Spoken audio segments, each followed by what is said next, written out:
Hello there Whipplings and welcome back to another mod showcase. Today I'm going to be showing off a small but interesting mod called the Custom Selection Box mod, and this enables you to customize the appearance of the selection box that you get when you hover over a block, like so. And this is just the normal Minecraft selection box that you see every day when you're playing Minecraft.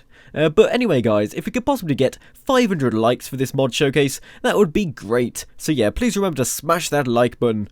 So anyway, in order to actually configure this selection box, you first have to open the options menu, so just press escape and go into options, and then you're going to see this whole new button here which says Custom Selection Box. And then when you click that, you get this new customization menu that pops up with loads of cool options that you can mess around with. So I'm going to start off with the options on the right. So the first option we've got is the thickness option. And this enables you to customize how thick you want the outline surrounding the block to be. By default, with Minecraft, it's thickness 2, but you can make it thinner or thicker to your heart's desire. So I'm going to set it to 4 because I like the way that looks. But the next option I kind of think is a bit pointless. I mean, why would anyone use this? But I'll just explain what it does. So you can see as I adjust this, the outline surrounding the block gets bigger than the block itself. I don't know why you'd want to do this, and you can actually make it kind of crazy. Look how big you can make this selection box. Let's just click done and see what this looks like.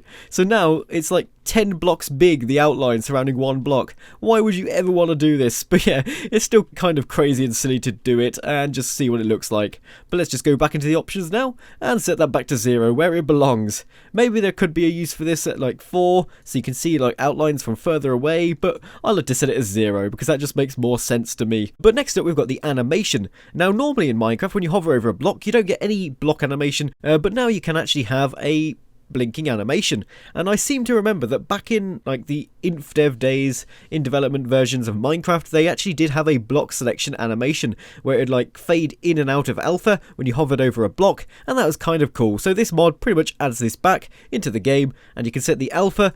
I'm going to just set the alpha to 100 because that seems like a good value. And then next up we've got the speed of the animation. So you can see there it's flashing. I don't know what the speeds units actually represent, but if you move it up to like 100 you can see it flashes really fast, and look at that, it's like a party disco thingy. Look at that, yay, all the blocks are flashing like crazy. But yeah, anyway, let's just go back into the menu, but I like to set the speed at about 20. 20 does seem like a best animation speed to have, and it's quite cool to just look at when you're actually hovering over a block. But now we're going to move on to the options on the left hand side. So you can see here we've got an Rgb Color Selector, so you can just mess around with these to choose your desired colour. I think I'm just going to go for a bluish colour, so let's just get rid of those. Maybe make it a little bit more cyan in colour. There we go, that looks good to me.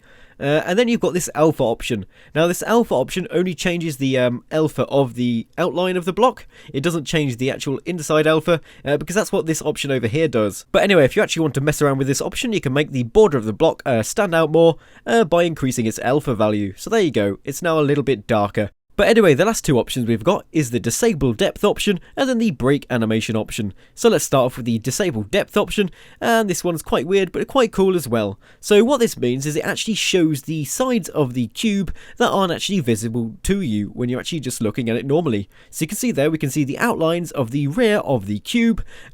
So if you really want to see the back end of the cube without actually removing the blocks around it, you can do that.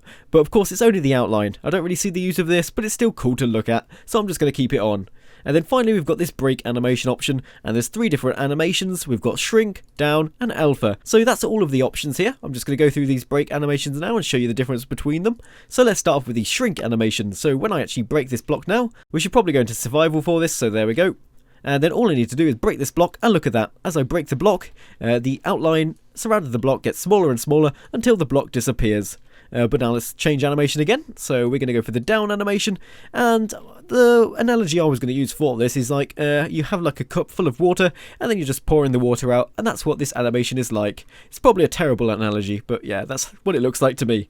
And that's probably just because I've set the animation colour to cyan, so it reminds me of water. But look at that, that's quite cool animation, I like that.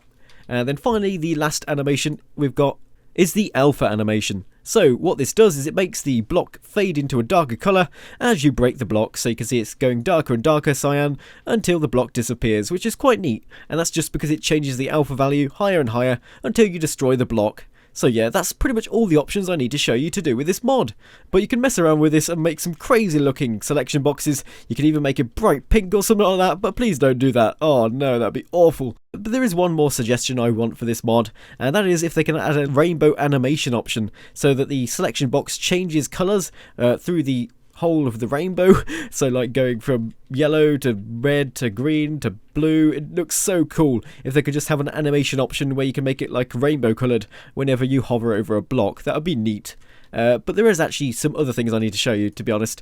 And down here we can see we've got the Csb Defaults option and then the Minecraft Defaults option. And this is just if you've messed something up really terribly and you want to reset the overlay of the selection box to Minecraft's defaults or the mod's defaults. So that's what the mod's defaults look like. It's still got an animation to it.